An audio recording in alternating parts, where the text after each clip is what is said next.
মুন্সিগঞ্জের গজারিয়ায় শখের বশে পরিযায়ী পাখি শিকার করে শাস্তির মুখে পড়েছেন এক অবসরপ্রাপ্ত সেনা কর্মকর্তা সহ 6 জন। আসসালামু আলাইকুম। এমকে টেলিভিশনের পক্ষ থেকে সবাইকে আন্তরিক শুভেচ্ছা জানাচ্ছি। আমি ইফতেখার। শুরুতেই শুনলেন সংবাদ শিরোনাম, এখন বিস্তারিত। মুন্সিগঞ্জের গজারিয়ায় শখের বশে পরিযায়ী পাখি শিকার করে শাস্তির মুখে পড়েছেন এক অবসরপ্রাপ্ত সেনা কর্মকর্তা সহ 6 জন। স্থানীয়দের হাতে অবরুদ্ধ হওয়ার পর প্রশাসন গিয়ে তাদের উদ্ধার করে অর্থদণ্ড প্রদান করেন। বৃহস্পতিবার সকালে ঢাকা থেকে প্রাইভেট কারে গজারিয়া উপজেলার মাথাভাঙ্গা এলাকায় আসেন 6 জন ব্যক্তি। সঙ্গে ছিল শটগান ও এয়ারগান।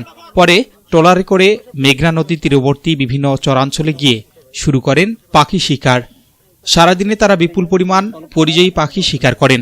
স্থানীয়দের দাবি, প্রায় 4 মণের বেশি পাখি শিকার করে 7টি বস্তায় ভরে ঢাকায় নেয়ার প্রস্তুতি নিচ্ছিলেন তারা। ঘটনাটি জানাজানি হলে ক্ষুব্ধ হয়ে ওঠেন এলাকাবাসী। সন্ধ্যায় মাথাভাঙ্গা গ্রামের ঈদগাহ এলাকায় তাদের পথরোধ করে অবরোধ করে রাখেন স্থানীয়রা।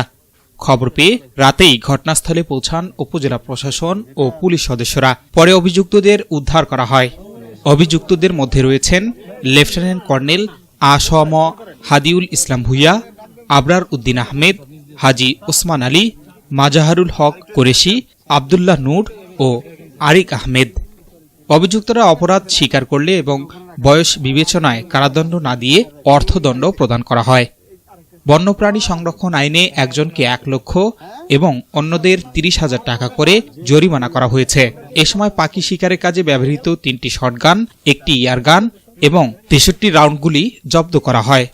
প্রশাসন জানিয়েছে, ভবিষ্যতে এ ধরনের কর্মকাণ্ড থেকে বিরত থাকতে অভিযুক্তদের সতর্ক করা হয়েছে। প্রকৃতি ও জীববৈচিত্র্য রক্ষায় এমন অভিযানে আরও জোরদার পদক্ষেপ নেওয়া হবে বলে জানিয়েছেন কর্তৃপক্ষ। তাদের আসলে লাইসেন্স করা অস্ত্র, সেই অস্ত্র দিয়ে তারা এই অতিথি পাখিগুলো শিকার করেছে। এখানে মূলত নদীতে যে পাতিহাঁসটা পাওয়া যায় আমাদের মেঘনা নদীতে, সেই পাতিহাঁস বিপুল সংখ্যায় প্রায় 5-6টা বস্তাতে প্রায় 200-র কাছাকাছি আমরা হাঁসের পাই, তাদের খনিত অংশগুলো পাই।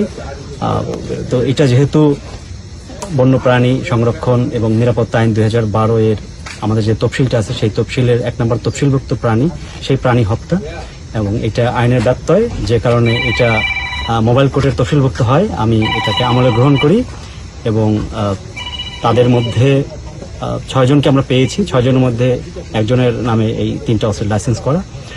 তাকে আমরা এই আইনের 38 ধারায়, 1 উপধারায় আমরা 1 লাখ টাকা জরিমানা করি এবং বাকি 5 জনের প্রত্যেককে 30,000 টাকা করে আমরা আমি জরিমানা করেছি। আর তাদের যে অস্ত্রগুলো আছে সেটি জব্দ তালিকা করে আপাতত আমাদের গজারিয়া থানায় এটা হেফাজতে রাখা হচ্ছে। পরবর্তীতে যাচাই বাছাই করে এবং লাইসেন্স সঠিকতা যাচাই করে এটা পরবর্তী ব্যবস্থা গ্রহণ করা হবে।